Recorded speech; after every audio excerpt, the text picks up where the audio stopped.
¿Persiguiendo humo? ¿Te ha pasado que una decisión que parecía pequeña terminó llevándote a un lugar donde nunca quisiste estar? Hace tiempo fui a visitar un cliente y cuando terminé la reunión el GPS me mostró una ruta un poco diferente para regresar. Parecía buena, pensé, vamos a probar. Al principio todo iba bien, pero unos minutos después el pavimento desapareció. Era un camino en construcción, había llovido y el lodo era cada vez más profundo. Hubo un momento en que pensé que el auto ya no iba a salir. Por poco me quedo atorado, en medio de la nada. Afortunadamente logré salir, pero entendí algo. No llegué ahí por una gran decisión, llegué ahí por una pequeña decisión que parecía correcta. Episodio 177, Primera de Reyes 16, Segunda de Crónicas 17. Hoy veremos dos reinos, dos caminos, dos direcciones y una sola pregunta. ¿Qué estás persiguiendo?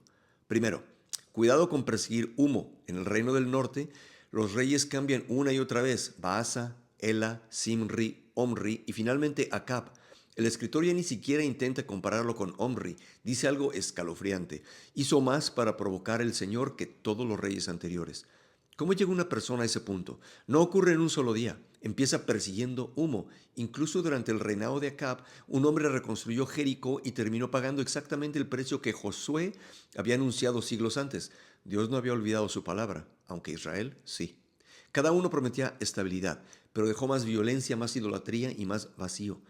Entonces el texto utiliza una palabra muy interesante. Dice que provocaron a Dios con sus ídolos. La palabra hebrea es Jebel. Quizás la recuerdes de Eclesiastés. Normalmente se traduce como vanidad, pero la imagen es mucho más gráfica. Significa vapor, neblina, humo.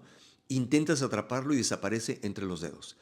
Eso eran sus ídolos. Prometían seguridad, poder, prosperidad, pero eran humo y terminaron dedicando su vida a perseguir algo que nunca pudo sostenerlos. Hay un detalle histórico fascinante. Omri fue un rey tan influyente políticamente que los arqueólogos encontraron su nombre en inscripciones asirias del siglo IX a.C., incluyendo el famoso obelisco negro, donde Israel todavía era identificado como la casa de Omri, incluso después de su muerte. Una y otra vez la arqueología ha confirmado personajes, ciudades y acontecimientos mencionados en la Biblia. Pero aquí hay una lección importante. Omri fue un éxito político y un fracaso espiritual. Porque una persona puede ser recordada por la historia y aún así haber pasado su vida persiguiendo humo. Segundo, lo que decides seguir termina formando tu vida. Mientras el norte persigue humo, al sur aparece Josafat. Y el contraste es impresionante. Dice que buscó al Señor y anduvo en sus caminos. Pero hay un detalle que muchas veces pasamos por alto. No solo obedeció él, envió oficiales, levitas y sacerdotes por todo Judá enseñando la palabra de Dios. Antes de fortalecer el ejército, fortaleció la verdad. Porque entendía que un pueblo cambia cuando primero cambia su corazón. El resultado fue paz. El texto dice que el temor de Dios cayó sobre las naciones vecinas. Aquí vale la pena aclarar un error muy común. Algunos imaginan que esas naciones se convirtieron, pero el hebreo usa una palabra distinta. No habla del temor reverente de quien ama a Dios, habla de terror, de profundo temor. Dios protegió a Judá haciendo que sus enemigos no se atrevieran a atacarlo.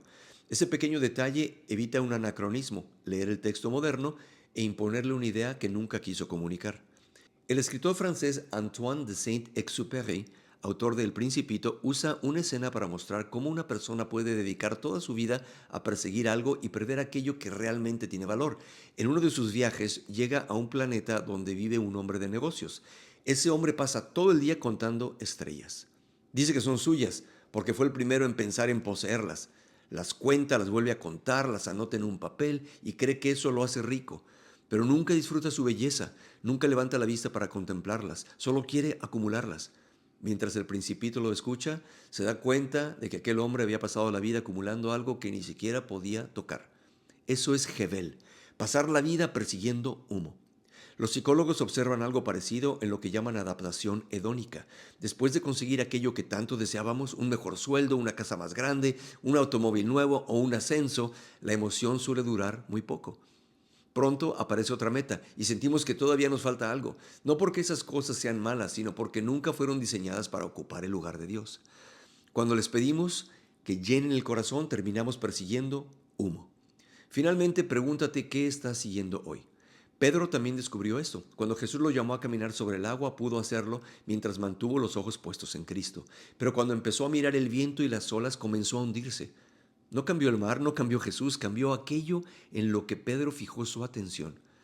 Siglos después, Agustín pasó años buscando satisfacción en el éxito, el placer, la filosofía. Probó todo lo que el mundo podía ofrecerle, hasta descubrir que el corazón nunca descansa, cuando busca en las cosas creadas lo que solo el Creador puede dar. Y aquí está la pregunta. Todos seguimos algo: dinero, prestigio, control, aprobación, seguridad. La pregunta no es si estás siguiendo algo, la pregunta es: ¿vale la pena seguir eso? Porque aquello que persigues hoy terminará formando la persona que serás mañana. He vuelto muchas veces a pensar en aquel camino lleno de lodo. No llegué ahí por una gran decisión, llegué ahí por una pequeña desviación que parecía inofensiva. Israel tampoco se alejó de Dios de un día para otro. Fue una decisión y luego otra, un ídolo, luego otro, hasta terminar persiguiendo humo. Aquel día, por gracia, logré sacar la camioneta. Israel no salió tan fácilmente, porque el verdadero problema nunca fue el camino, fue seguir una dirección equivocada durante demasiado tiempo. Quizás hoy también te está mostrando algo, quizás estás a tiempo todavía. Lo maravilloso del Evangelio es que Dios no solo te muestra que vas por el camino equivocado, también vino a buscarte para sacarte de él. Todavía puedes dejar de perseguir aquello que promete mucho, pero nunca llena el corazón, y volver a seguir al único que no es humo, al único que permanece para siempre. Oremos. Señor, muéstranos si estamos persiguiendo humo. Ayúdanos a reconocer aquello que ha ocupado el lugar que solo tú mereces. Danos un corazón como el de Josafat, que te busque por encima de todo. Y cuando aparezcan caminos que parecen buenos, danos la sabiduría para seguirte a ti. En el nombre de Jesús. Amén. ¿Qué has estado persiguiendo últimamente que promete mucho pero nunca termina de llenar tu corazón? Te leo en los comentarios. Seguimos aquí, mañana seguimos caminando, suscríbete y recuerda que la respuesta: ¿qué pasa después de morir?, empieza aquí, leyendo la Biblia y conociendo a Dios.